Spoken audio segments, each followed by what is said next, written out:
Olá, aqui é o professor Vitor Araújo e vamos agora iniciar uma preparação para a prova do Teorema das LDS com os resultados auxiliares. Vamos usar essencialmente uma prova que está no livro de Barreira e Pezzini, que vocês podem encontrar na bibliografia, e nós vamos pegar uma sequência bidirecional de matrizes em GLNR, ou seja, o grupo das transformações lineares de Rn, e este AM é bidirecional, portanto o M está em Z. E nós vamos definir o seguinte produto, AM, com o M em baixo, subscrito, vai ser o produto de A0 por A1, etc. por AM-1, a composição, né? AM-1 após AM-2, etc. após A1, após A0. E A-M vai ser a composição das inversas. A menos M inversa, composta com A menos M mais 1 inversa, etc. composta com A menos 2 inversa, com A menos 1 inversa. Ok? Com o M positivo, definimos assim A menos M. Porque estas definições está escolhido precisamente para obter esta propriedade, obter a propriedade de que A elevado a menos N de X é exatamente a n f menos n de x inversa e que o a n menos n se pode escrever como a n f menos n de x a menos n de x, sendo isso a identidade, né? E obtemos também a propriedade de cossículo para todos os inteiros. Esta é a propriedade mais importante da qual seguem todas as outras, de facto, é que a m mais n de x passa a ser AM Fn de x vezes An de x, caso, né, f seja invertível, e nós podemos aqui usar todos os índices inteiros. Ok, de facto, esta é a propriedade mais importante que é garantida quando nós definimos os produtos com os vários índices positivos e negativos deste jeito aqui.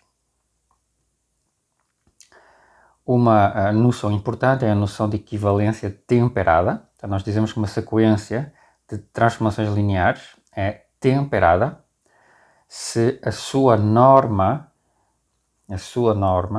é subexponencialmente crescente ou decrescente. A sua norma é subexponencial, ou seja, a sequência Cm tem norma cujo taxa de crescimento exponencial quando o m vai para infinito ou para menos infinito é zero, que significa estes limites aqui são nulos. Okay? Isso é chamada uma sequência temperada de transformações lineares.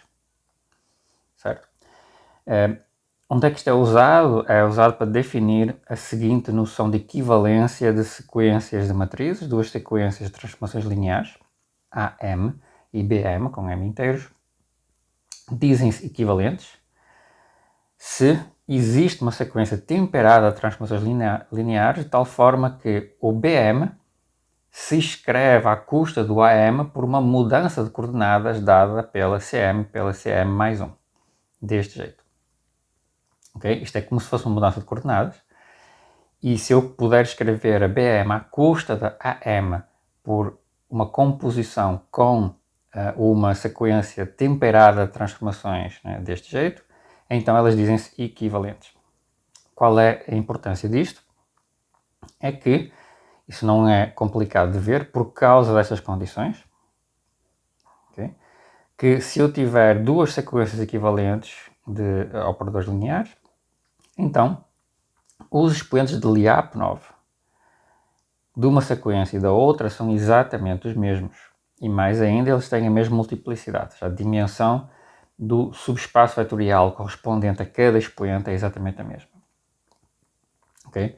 Lembrem que estes CMs, okay, são, de fato, aplicações invertíveis. Né? Então temos que, estava aqui implícito que elas são invertíveis. Né? Okay? Então, esta noção de equivalência é feita de forma a garantir que tem os mesmos expoentes de Lyapunov. As sequências têm os mesmos expoentes de Lyapunov nestas condições. Okay? Definição formal de expoentes de Lyapunov é este lim-sup, dada aquela sequência de matrizes, para cada V. Okay? Este é o expoente de Lyapunov na direção de V da sequência A. Uma vez que nós estamos trabalhando com o lim-sup, no início nós colocamos este mais ali para indicar que estamos tomando só o lim-sup quando o n vai para infinito. Obviamente, como eu já repeti várias vezes aqui desde o início do curso, né, quando eu tiver o vetor nulo, eu convenciono que o logaritmo de 0 é menos infinito, então este expoente de Lyapunov para o vetor nulo é menos infinito. Valem estas propriedades, nós já falámos aqui, homogeneidade de grau zero, né, deste expoente. AV tem o mesmo expoente que IV para qualquer alfa real, qualquer múltiplo, e o expoente de uma soma de vetores é igual ao máximo do expoente de cada parcela, e claro, o vetor nulo tem menos infinito, é menos infinito. Então, o Xi+, este expoente, é conhecido também como o expoente Lyapunov para o futuro, ou o expoente Lyapunov positivo, no tempo positivo. E claro, uma consequência daquele lema que vocês podem provar, é um lemazinho de análise, uma consequência é o seguinte, é que existe um certo número inteiro entre 1 e n, entre 1 e a dimensão do espaço.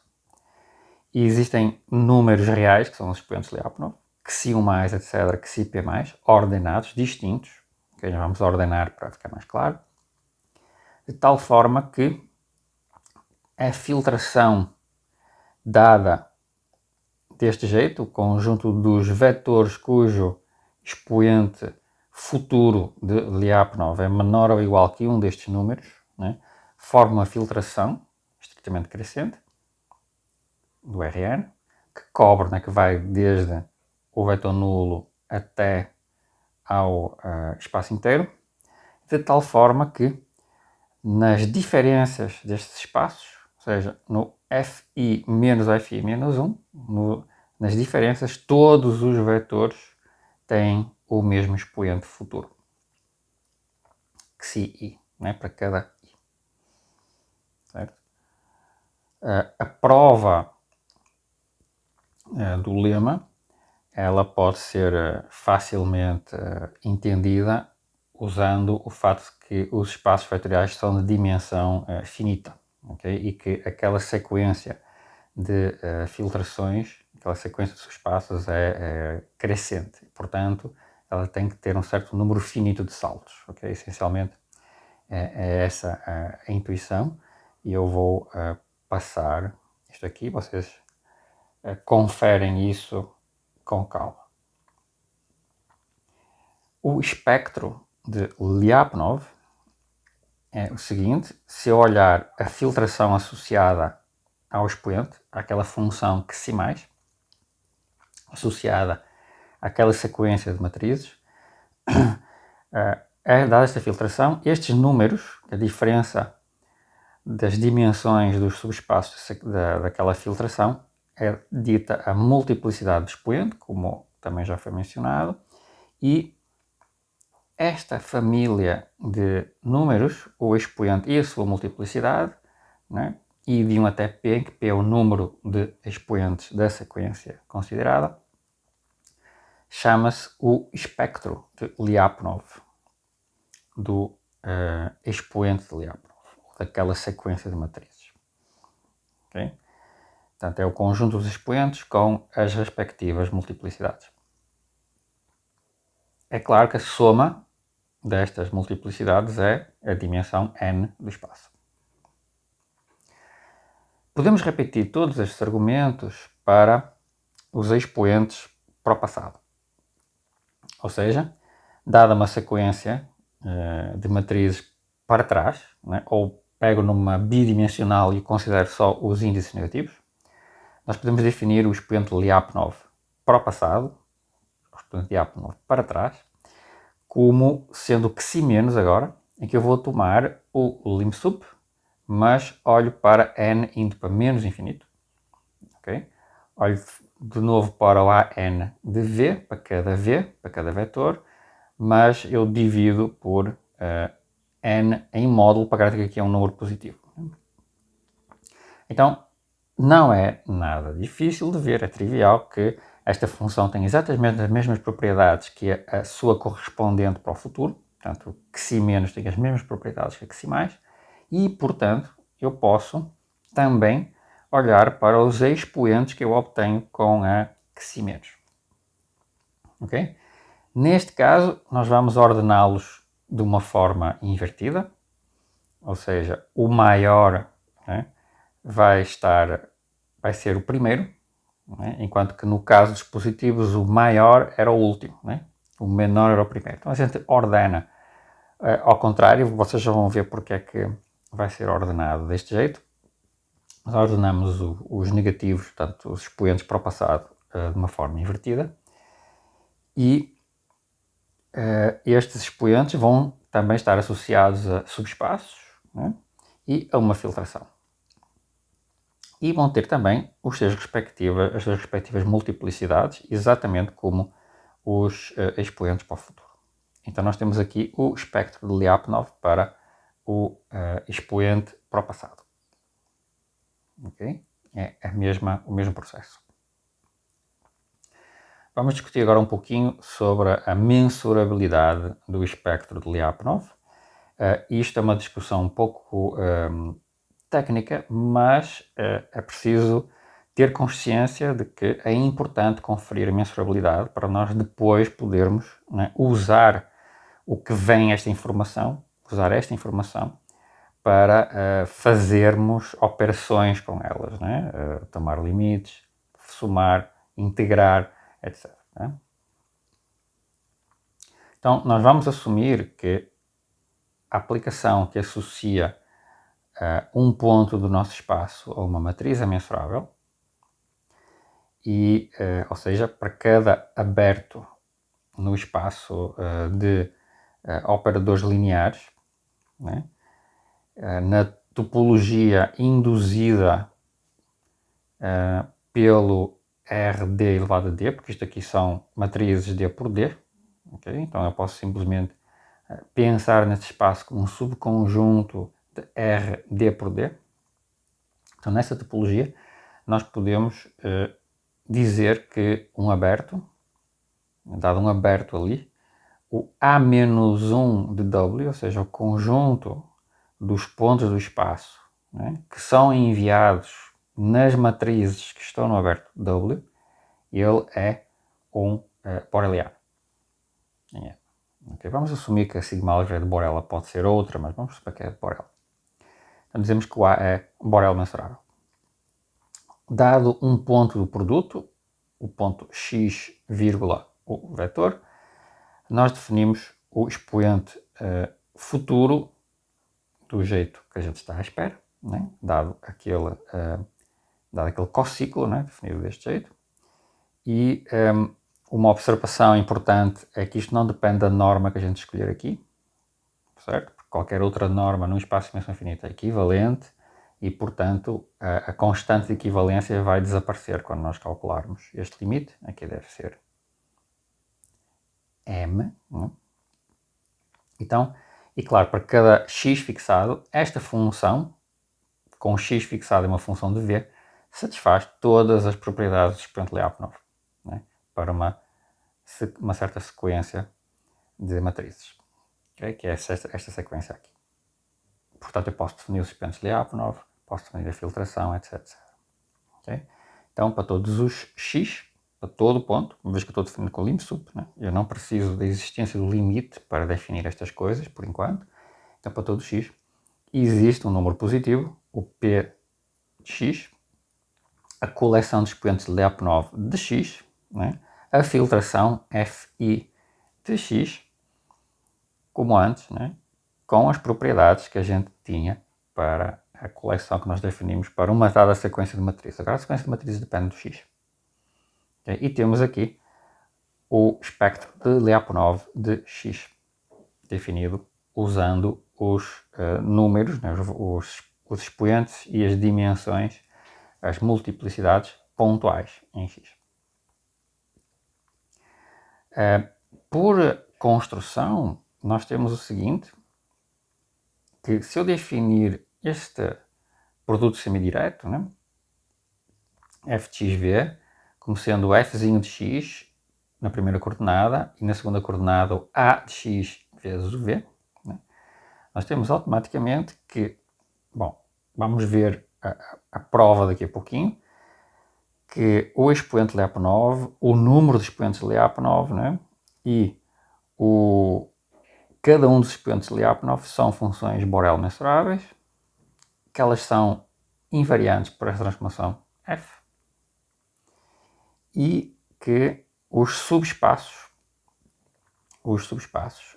também são invariantes neste sentido. O subespaço iésimo em f de x é a de x, é a transformação linear A aplicada a fi em x. Okay? Por exemplo, esta invariância que nós temos aqui no item 2 segue automaticamente de observar o seguinte: se eu calcular o expoente em fzão de xv, né, eu vou calcular o expoente começando em f de x e substituindo o v pelo a de x de v. Então o que vai aparecer é que eu vou começar em f de x, eu vou calcular este limite aqui em am de f de x, e no lugar do v vou colocar a de x de v. Mas isto é exatamente, esta parte inicial é exatamente am mais 1 de xv. Okay? Então eu fico com este lim sup, e portanto isto é exatamente igual ao limite que eu tinha antes, uma vez que eu estou simplesmente tomando aqui uma subsequência, né, do caso inicial, e eu posso simplesmente fazer m mais 1, dividir por m mais 1, né, e faço aparecer aqui o limite que eu tinha antes. Uma vez que o a de x é suposto ser um isomorfismo, então são transformações invertíveis, isto implica, né, o item 3 também. Portanto, por um lado temos aqui o item 2, os expoentes são todos invariantes para esta transformação, e portanto o número deles, né, também é invariante, o número de expoentes distintos é invariante, e como ele é um isomorfismo, como as transformações lineares são isomorfismos, automaticamente nós temos que vale também isto. Okay? Uma vez que eu tenho, por um lado, né, que o a de x, fi de x está contido aqui, né, e por outro lado eu posso trabalhar com a inversa, começando observando que o x a x menos 1 de u é igual a xi mais o f de x em u. Então eu mostro que não só este está contido naquele, como este está contido neste. Okay? Ou então nós usamos, trabalhamos com as dimensões, né? Okay? Mas aí é mais fácil de facto usar isomorfismo. O problema da mensurabilidade é mais delicado, é bem mais trabalhoso. Então nós sabemos que um limite de transformações mensuráveis é mensurável. Okay? Portanto, o que xi mais, que é um limite, lim sup, né, tem que ser mensurável na sigma álgebra correspondente, onde eu tenho aqui a sigma álgebra do espaço euclidiano, onde vivem os vetores, v's, e aqui o C é a sigma álgebra do M, que será, pode assumir que são os borelianos também. Okay? Então o que nós estamos aqui observando, isto aqui vem do seguinte: ao olhar para esta transformação e olhar para este limite, né, estes limites que estão definidos aqui, né, estes limites, isto aqui, é naturalmente mensurável em x e em v, porque é um lim sup e cada uma destas transformações é mensurável. Né? Ainda por cima, claro, a norma é contínua, portanto mensurável, pronto, Borel mensurável, e depois isto aqui são tudo transformações contínuas. Okay? Então temos aqui um lim sup de transformações contínuas compostas de transformações mensuráveis, isto é mensurável. Portanto, o que xi mais é mensurável, automaticamente. o número, o P+, é um número de autoespaços distintos e o número de expoentes distintos. Okay? Como é que nós fazemos agora a mensurabilidade disto aqui? Isto é mais sutil. Então, um jeito é considerarmos o seguinte. Nós consideramos o sup do xi mais em x, a gente fixa o x, e olhamos o sup do xi mais xv para todos os v's na esfera, todos os v's de norma 1. E tomamos um conjunto inumerável denso dentro da esfera. Okay? O problema aqui é que nós precisamos de alguma forma de reduzir o argumento a uma sequência inumerável. Porque nós não podemos usar construções não enumeráveis para preservar a mensurabilidade, certo? Okay? Então, uma observação é o seguinte: o eta0 de x, neste conjunto denso, né, o eta0 de x pode ser obtido como o supremo. Em vez de eu tomar todos os pontos da esfera, eu posso tomar só os pontos no conjunto denso na esfera. Okay? E aí sim, eu tenho aqui um supremo de uma família mensurável de funções, agora sim, né?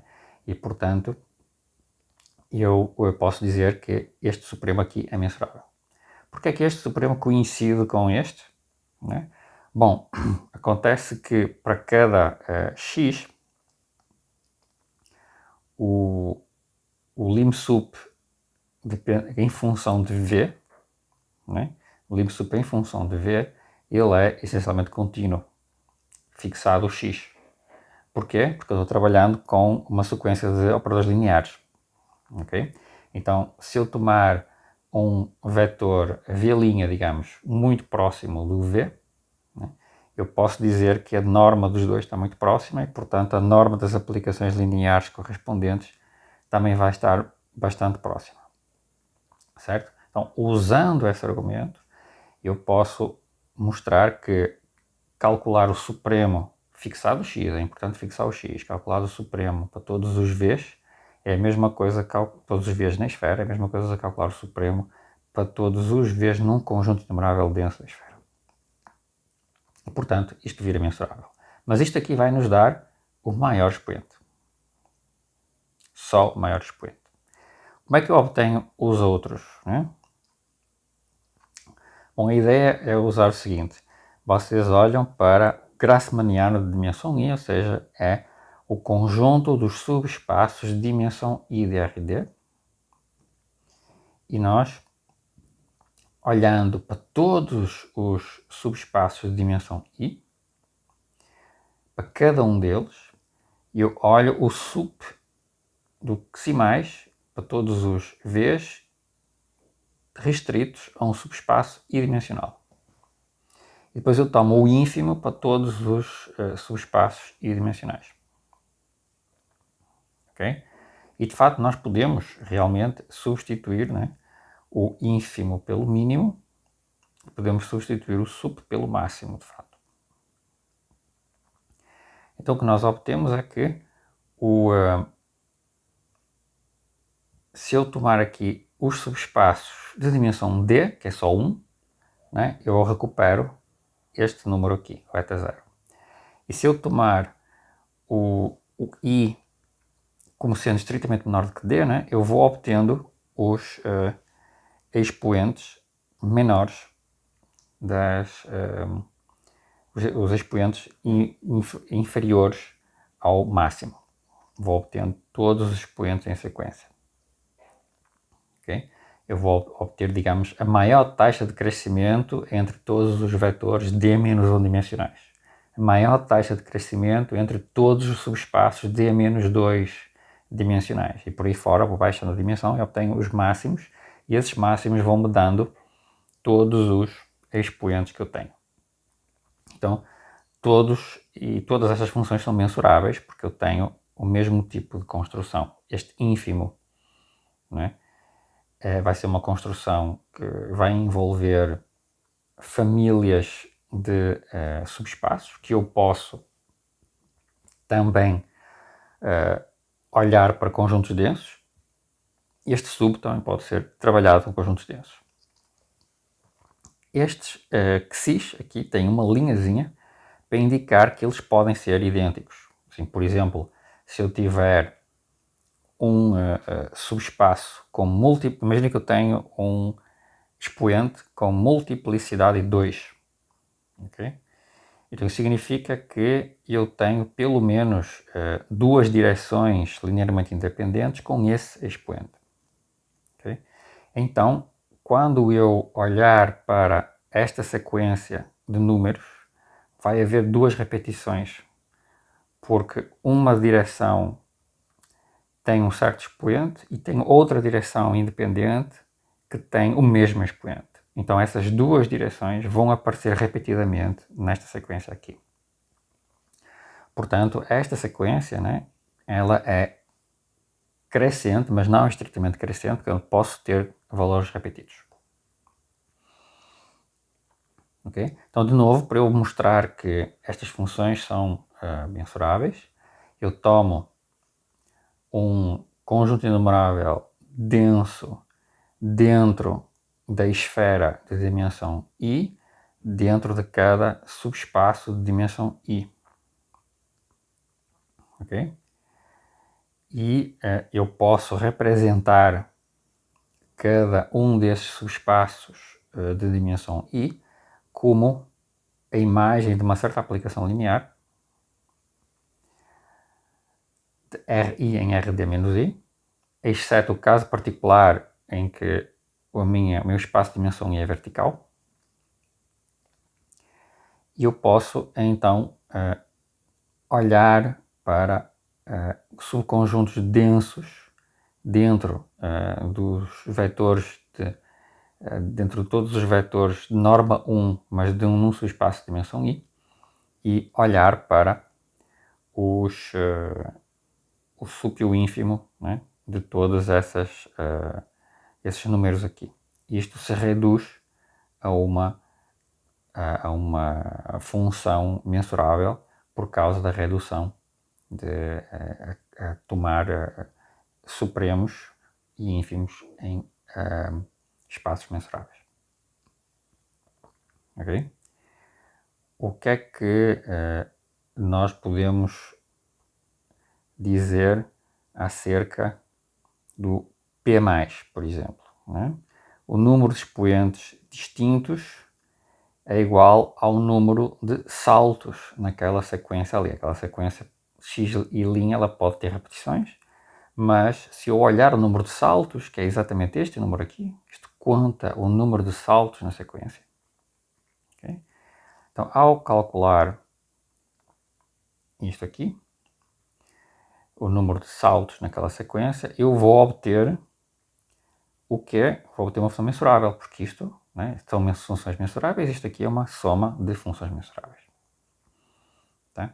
Então, provamos a mensurabilidade de todos estes itens, exceto, né,